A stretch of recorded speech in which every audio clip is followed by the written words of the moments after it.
Hi, welcome to the podcast. I'm Sheila Botelho, and today I have the joy of welcoming a special guest to the show. Danilo Mihajlovic is a psychotherapist and doctor of theology who brings together the wisdom of the Orthodox faith with the precision of contemporary psychotherapy.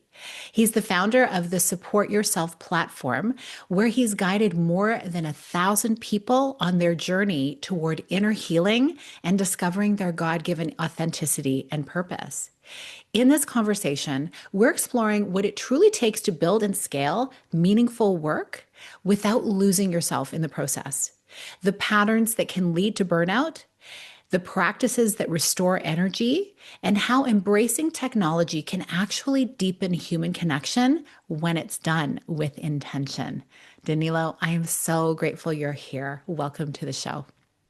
Thank you, Sheila, and I'm so happy to be with you because it's beautiful to be in this moment and to share this energy that you have all the time. Oh, thank you. One thing I didn't mention in my introduction is that we worked together previously. Danilo was a client of mine, and it's been really, really beautiful seeing you move your business forward, your practice into really a global business where you're now branching out from your roots in Eastern Europe to the greater English speaking market. And so let's start at the beginning. You bring together Orthodox faith and psychotherapy in such a powerful way. In fact, I'd never heard of anyone doing that. And before we get into your business, what originally called you into this work of integrating spiritual depth with modern psychology? Well, I think that all of us who are in psychotherapy and psychology and coaching, that's always personal story. It cannot be different way, and this also is a personal story because I had really traumatic origin family, and the biggest strength in my family was the faith. Somehow, intuitively, my parents realized that they will have a lot of trouble, to figure out how to deal with each other. And the best part of their personal life was the Orthodox faith. Mm. And before they decide to become parents, they went to the church and pray, to the God they had spiritual father. We have that in our Orthodox church. You have spiritual father, somebody who is well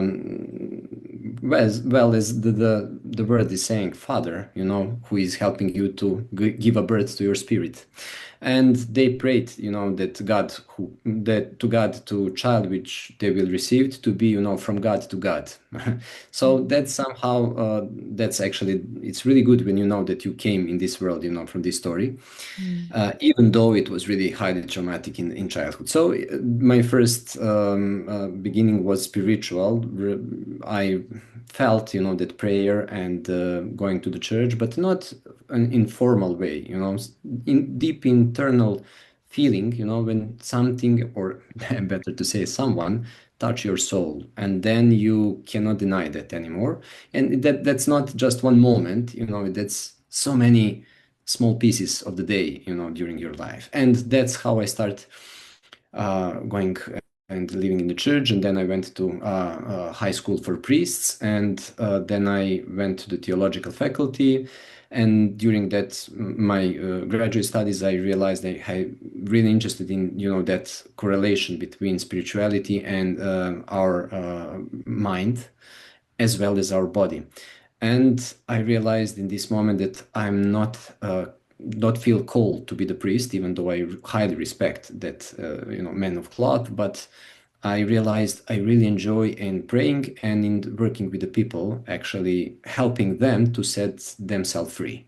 So Mm. that's how everything started. Oh, I love this story.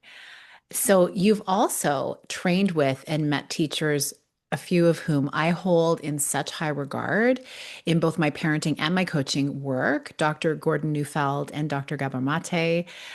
What have been some of the most impactful learnings that you've gained from them? And I'm sure there's many, so like maybe just the first few that come off the top of your head. And how have those shaped the way you support your clients and also how you lead yourself as a founder? Yeah, that's great questions. Well, first, when I finished this regular education for psychotherapy, it was systemic family psychotherapy or systemic therapy. I realized that talk therapy is not enough. It's mainstream and it's classic and it's beautiful, but there was something missing. And then working with my clients and with myself, I realized the story of emotions and the inner part, in the body that's missing. That's something that I feel I need to educate myself more. And then I come to the book of When Body Says No from Gabor Mate. And I realized, okay, this guy is authentic and he is exactly what I felt that I need. And then I went to his 1 year training for trauma, education to work with the traumas.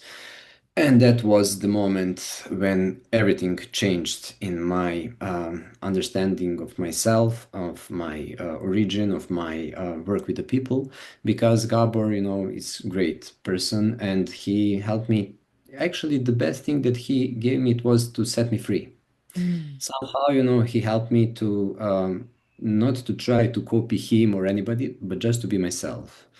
And it's not just some advices. It's more like the relationship that he creates with you during that work, and that's something that helped me, to find inner parts. And then I realized that Gordon Neufeld, he was his therapist, of the government, and helped him with his challenges with his children and himself. And then I went, to Neufeld Institute and start learning from him. And I realized, oh my God, how, it's possible that this guy is not so famous in old world. He's so great, and he figured out so many things, and he's so modest. So the best part from Gordon Neufeld that I learned that emotions are here with the reasons, and even though we are not logically understand them, we need to listen to them.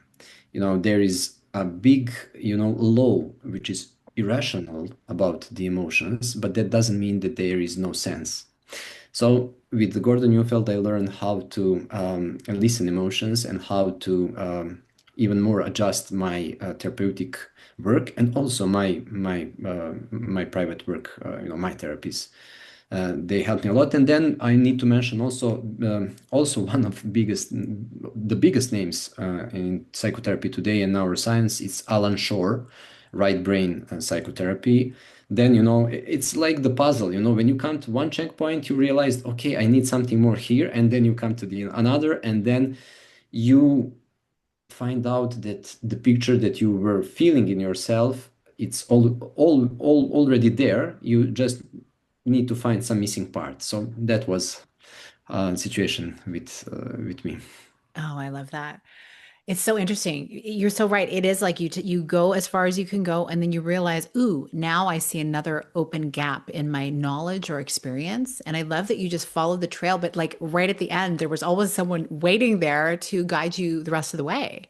Yes, that's the point. And I realized with Gabor, where is the fear? When I feel some fear to go somewhere, that's the place where I need to go. Yes, I've That's learned that one from Gabor too. Maybe not yeah. my favorite one in practice, but once you get through it, once you take that step, it's great. Yeah, yeah, that's great. That's great. It's painful, really painful, but great, because then you open up new levels in you, and then you realized, oh my God, it's so worthwhile of this. Yeah.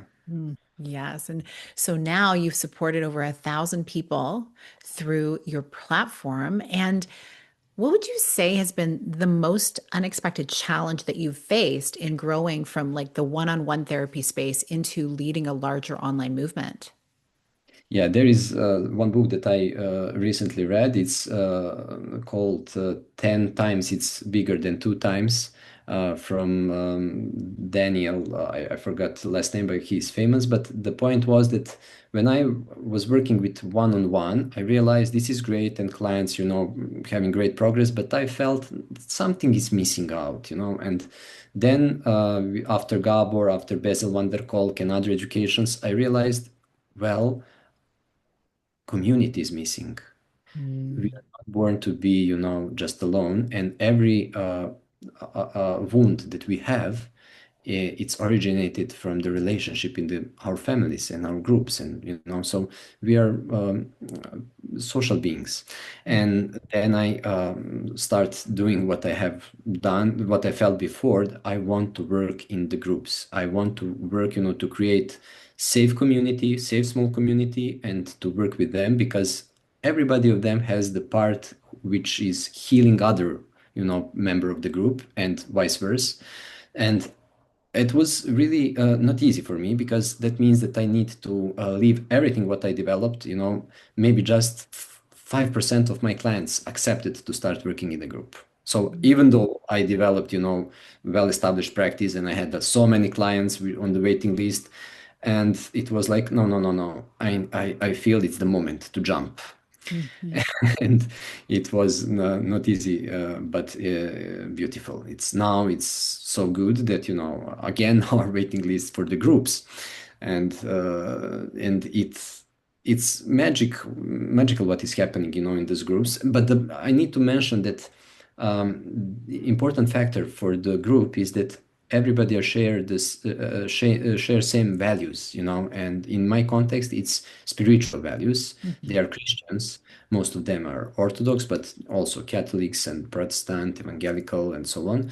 But the point is, the when you share the same values and you have then the same energy, which you can, use during that process to moderate the inner energy. And then it's like I call that atomic bomb in positive way. You have that chain reaction of good and of the healing process in the group, and you can see how that could be multiplied and motivated for others. So, well, yeah, it's that's something what I realized it's highly important. Well, and I love that it is the connection of so many different people, different parts of one particular spiritual faith system. And it Yes. sounds like every time I hear you talking about your experience and how things are going with your clients, it sounds like it's the best of the best in terms of the way people are living out their faith, because we know life is tricky and people coming into therapy are coming from a variety of backgrounds and really challenging experiences, Yeah. and the fact that they're met with like a beautiful ecosystem to heal is wonderful. Because often, like, people, so many people, I'm sure you've heard this many times, like any kind of religious construct can feel very divisive, but it sounds like it's the opposite. You're bringing people together, and the healing. It's kind of like Christianity in its ultimate form, like what is really boots to the ground, Yes. how it's meant to be. That's how it feels That's like to me. Thank you. That's the point because in church life you see that there is one. It's most of the time there is a theory what we are called to be and who we are called to be, and practice how that's far away from that. And for me was I felt in my heart and in my church, the beauty of reality when we live like this, how that could be strong, and all the truth of the faith in the Bible and whatever, especially Apostle Paul when he's talking about that of the community, and Lord Jesus Christ when he's talking in his Last Supper. English is not my the first tongue, so how you call that? Preach the moment when The he's sermon. yeah, sermon. Yeah, when he's talking that about all to be one, Mm, and in that one, everybody are different. So that's beautiful. So I felt that's the moment, and I start working. Just okay. My idea was I will just be me, and I will just start sharing on the Instagram without intention to bring anybody. That was just beginning. And then people start coming to me with the sentences, "Oh my God, you just, it's like you are in my head and in my soul, and you're talking my words." And wow. I was like, "Well, I'm just trying to be in my, but it seems that we have something together." And then people start coming, and even though it was not easy for majority of them to accept to be the part of the group, and they gave really good offers to work one on one, and I told them no, it's not about the offer, it's about the I know what I can give you if you trust me. Mm. And then when they stepped in, they didn't want to go away after a program, so they then all of them asked me to create other program and other program just to have some continued growth and work. And that's how I felt this is it. This is Mm. it. Yeah. And in doing so, and I mean, obviously moving to this more of a group focus, that's been a key element to you being able to protect your own energy as well, because we know in the helping, roles, whether it's therapists, doctors, people who are working with people in any regard, it's so easy to burn out. And Yeah. so, you really addressed earlier how you started to recognize patterns, right? And the practical shift it sounds like you made was moving to this group format. And so, like, I'd love for you to share just a soundbite on what you just came back from and see you did this last year too, and how it's shifted for you to really shore up your energy to serve as your best. Yes, well, for me was the key moment when I was in the government training. Then I decided to try to find out some of the therapists from his list because I realized the body is, really important in the work, especially and also, Stephen Porges polyvagal theory. So all of them, I realized, we are diminishing and we are minimalizing the importance of the body in the process. So I realized I need some therapist from, who is also educated in that. And that's how I find out my new therapist, beautiful person. And I just want to tell you how I came to her. On the webpage of Compassionate Inquiry, that's the government webpage, I just went to watch the faces of the people, of the therapist, and I told I will just pick up that for which I find out in my heart that that is it. And I found Joanne, one beautiful person, therapist, so really experienced therapist, and I, start working with her. And later on, we realized she's also really deeply spiritual person, and we have similar life stories. And I could touch, so many things in me, and that's how I start having, my safe place. She helped me, to create that on therapy with her and also in supervision with her, but also my therapy, not to burn out, to come back every time to everything what is in me, that I need to stay focused, to, keep safe little Danilo, little boy in me, which is, learned to be parent to all world. But now, it's there is first thing that I learned in that process. When they asked Lord Jesus Christ, what is the two biggest commandments? And when he said, second one, love your neighbors like you love yourself. And for me, it was like, well, I have heard that so many times, and I'm PhD in theology. I'm teaching in university students about, biblical exegesis and so on. But what is going on if I do not know to love myself? Hmm. How I will love my neighbors and others, and what means to love myself, but not in an egoistic way. Right. I think that it's also the big problem today in psychotherapy and psychology that we not realizing what that means. And then in that process with Joanne and with working with my spiritual father also from which is beautiful person, I came to that you first really need to love yourself in one healthy way, and that means to meet your painful moments and to meet dark places in your soul, which is not so beautiful, but also to accept that, Hmm. to accept and to transform them through the prayer and through the energy of God. And just after that, you can start to really, or during that process, you can start to really love other persons as they are in the moment, and that's just transforming for them, because then they really feel loved and accepted no matter what is going on in your process. Is there, going in some regression in them or whatever, because then you just, you see the God in them as well, the picture of the God in them, and you are just, staying focused on that and helping them to come back to themselves. So but in that process, as you mentioned, sometimes you can really go, in to go to burnout or something like that. And it's important just constantly to come back to, keep your inner peace on the daily basis. And for me, prayer is something that is helping me. There is one beautiful tradition in our Easter Church about one short meditation prayer. It's called the Jesus Prayer, and just one sentence, which is when you are repeating that sentence and concentrating on the words, you start focusing your attention on the upper part of your chest. We call that your heart, not anatomically heart, but the center of your being. Mhm. And in that prayer, you can so deeply, come to the peace and to connect with the energy of the God and to stay rooted, whatever is going around you. And that helping the people, that they start become rooted in themselves. And then we are connected not from the affects, but from the authentic self. Mm.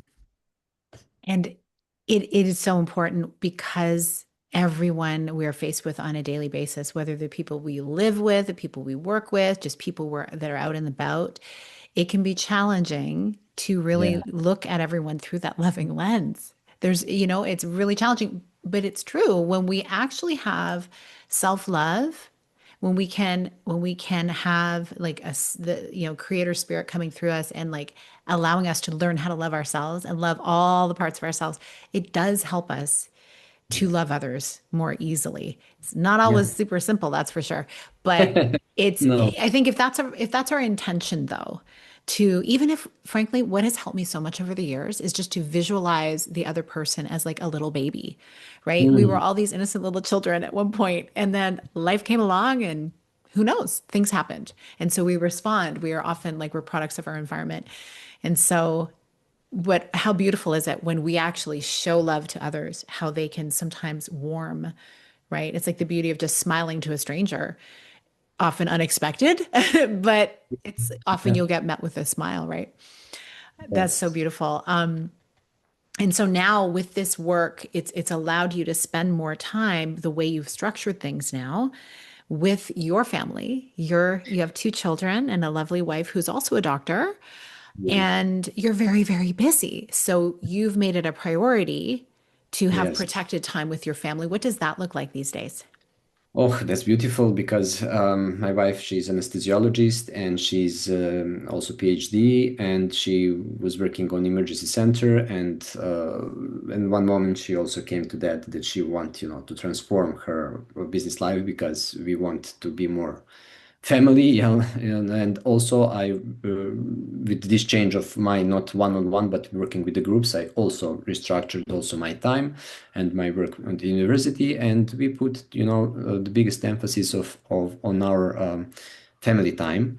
And we have two beautiful boys, 8 and 6 years old, and we concentrate on that, how to have more time for ourselves. And this, for example, this year we organized to stay 2 months in the Greece on the uh, seaside on the one beautiful island, and to work just some things which are must be done, but all the time to be together and to reduce everything what it's not so urgent to be done on the work. Mhm. And you see then difference, totally difference. You are in the nature, not in the city. You are if even though if you are something writing, you are inspired, you just swim in the sea and your mind is deep in you, and there is you're so connected with the nature. And there is also one beautiful monastery where we were going to the mass. We call that liturgy or mass.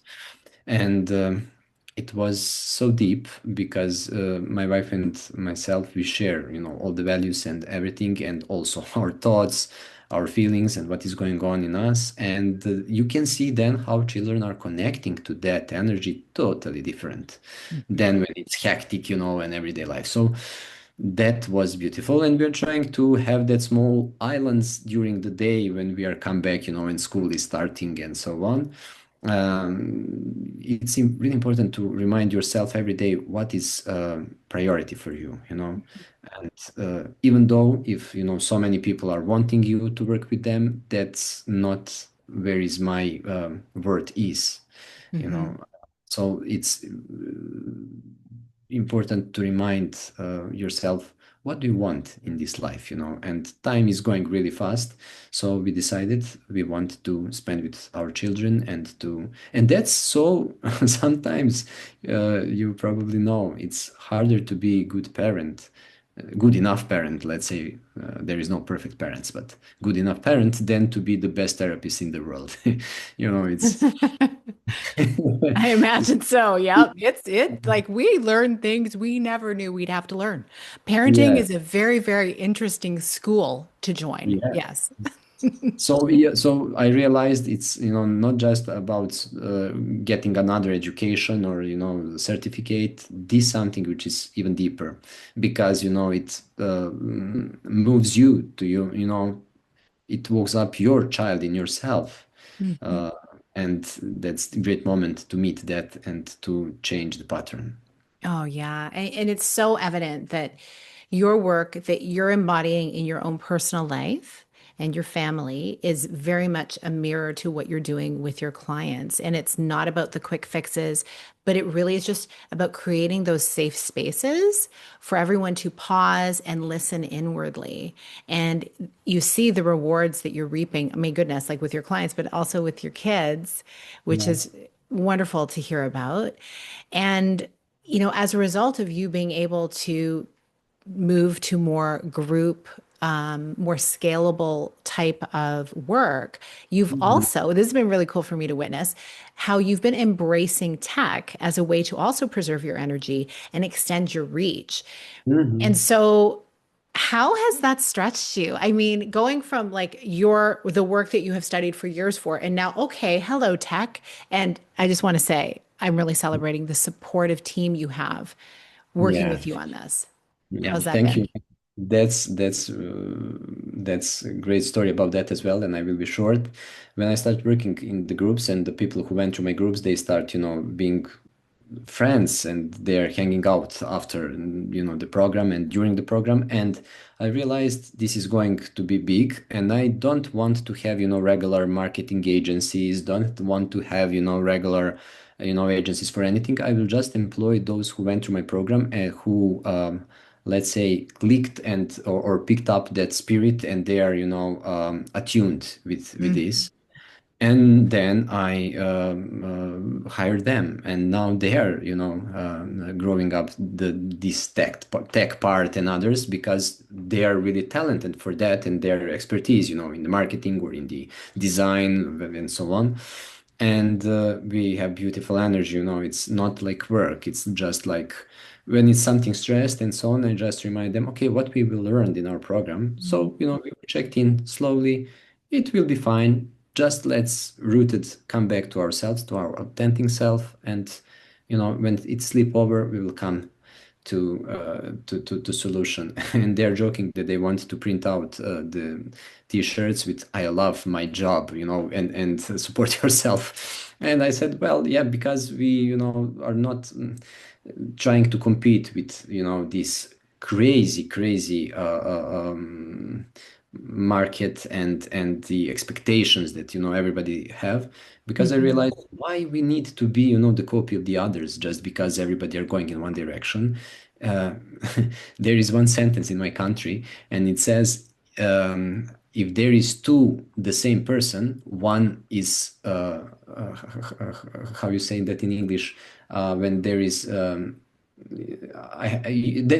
is too much. Yeah, there is too much. If there is two same person, one is too much. So the Mhm. point is, we're different, and that difference is beautiful, and let's just stay who we are, and people will come. So they helped me a lot about this, and they give me so many free time for my family, because how you are growing, of course, you have more resources that you can invest, and when you can invest in the people who are great in what they do, and also who had share your values and the energy, then it's really like one big family, which Mhm. is growing up. And I just need to say that it's a personal, but I think it's important. You picked up that when you mentioned, when I was a child, my biggest wish was to create a family which will be happy, and in which every member will enjoy and grow. Mhm. And we, my wife and me, we created that, and we really enjoy in our family. But even more, I created the family of the people who are coming to those groups, and they become, a spiritual family, really a spiritual family. So, yeah, I think that's when you're working on your wounds, your wound can become a great source of beautiful energy, healing for others. Absolutely. I completely agree. It's really wonderful when you actually see the effects over time and the changes happening in the people's lives, like who they come to you one way and they leave and they're impacting other people's life. It's really a ripple effect that you're Yeah. part of creating. And I think about the people coming to you. I'm sure you have like all types of individuals from different backgrounds, different employment, all of that kind of stuff, business owners. If you were to sit in front of an entrepreneur who's running their business during this time in the world where we have so much coming at us, so many new things, the economy shifting, all the things, what would you say to them in terms of like a compassionate Mhm. word for how they can approach this time while being able to embrace the technology but not losing themselves in the process? Yeah, that's really good and hard question. Well, I would call them to come back to their root in the meaning, to come back to that inner feeling. One intuition could be also spiritual intuition or just regular intuition, which call them to start this what they are working. So, because for sure, they felt some meaning and some call in whatever they are doing. Mhm. And the problem is when we forget that, and when we focus, when that's one of the wound from childhood, when we abandon ourselves, and when we try to meet expectations of the others, of our clients, of our society, of market, and it's really subtle thing and the mistake that we make, that constantly forget to come back to ourselves. And the point is, as much as you are going toward others, that's beautiful, but don't leave yourself in that process. Mm. You cannot go. There is the beautiful sentence of my therapist: don't go without your legs. So don't go without your legs means, don't go in your heads just to meet everybody. If you are staying here and in your head just trying to meet everybody, it's not going to be good, because you are deepening the wound, leaving yourself and abandoning some of the parts of yourself, and Mhm. then for sure you cannot achieve that. So the point would be, just come back to the roots. It's not so hard. Just remind yourself what I felt when I started with this, why I started with this, why I struggled so much to achieve this, and where is that part in me. And just on this sentence, I would call them, uh, as Gabor called it, just shortly check in yourself. Which part of your body is resonating with this? And that must not be something big. It could be just some strange energy in the chest, or some, um, energy in your stomach, belly, or on your arms, or maybe some pressure in your eyes as tears, whatever. Just stay with that for a while, and just, be curious about that, not to think about it, just notice and look what will happen with time staying with this sensation in my body. Mhm. Because the wisdom of the body, it's something which is underestimated. And as beautifully said that Basil van der Kolk, Body Keeps the Score, the great book. Yes. And just come back to your body. Body will help you to remind, that inner call. And also, maybe you will feel the tiredness, maybe you will feel, some pain, maybe you will feel some peace. Whatever is there, just stay with that, be a while with that, and you will see how spontaneously it will roll up. So everyone just got an example of often what would happen on our coaching calls together. I would get so much value from you. Just being able to, like, we're diving into things, and I'm always, every single conversation, I learn something new from you. The work you do is so beautiful. And I love how you say in your bio, every person is free, unrepeatable, and worthy of love. Yes. And that's how you make us feel. I think probably everyone who meets you, because there's that, you have that connection, and you can tell it's just coming from within yourself, from your experience and from the way that you've been positively impacted by your faith and your work personally. So thank you for doing what you do. And I look forward to seeing it spread far and wide across the English speaking market. Yeah, thank you for your energy, and you helped me a lot when we were be working together because it's not even though if you're a therapist, psychotherapist, it's not easy, every time to deal with the amount of the job or to to because it's totally different industry, entrepreneurship and everything there, how to um, to realize what is important, what is not. So you helped me a lot in that part in our sessions to simplify things. For example, just with my it's called today newsletter, but I have a letter of support. That's how I call that. Just when you help me with some, it sounds like simple advices, but that helped me so much, and people are love that so much. And then I realized, oh my God, Shayla is really right. It's just needs to be simple. It's must not be some big. It's sometimes we are in our head having so many I don't know knowledge or ideas, and Mhm. we want to share everything, but it's not something that is needed. So thank you. You really helped me to change my relationship toward my organization of the business. Let's say like that. Oh, I'm happy to hear it. And yes, Yeah. it's going from academia and you're Yes. teaching at seminar, you're PhD. It's like, okay, let's just keep it a short, simple Yeah. email. But really it is like kind of like these snippets that people will be able to return to in this conversation we've had. Like one snippet is like a beautiful way to add value to your clients in an email or in any form like social media or something. So it's really cool to see you doing that. And I would love for people to follow you. And so please tell them where they can find you to stay on the journey with you. Yeah, thank you. Well, I'm starting on LinkedIn recently. I started my page because the majority, actually, until now, everything was in my local mother language. It's Serbian language. And on Instagram, I have a lot of followers, but it's in Serbian language. So on LinkedIn, for now in LinkedIn, and I'm now start preparing my own web page, which also will be including, which will include English, and in some moment, I hope it will be open up for the groups in English language. People are also asking me for to start that, but then I need to, create all videos that I created, and that's interesting story. Maybe some other time how they spontaneously came to the life. But for now on the LinkedIn. For now on the LinkedIn. Wonderful. Well, I will have this linked in the show notes for people to grab that. Or if this is on YouTube, you'll see it in the description below.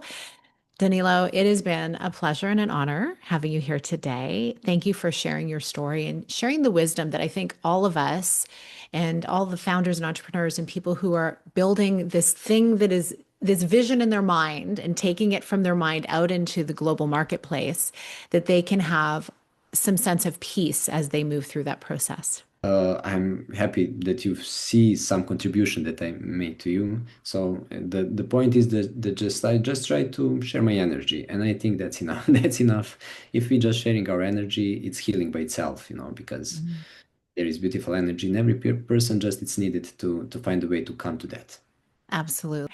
And I'm so thankful for everyone listening.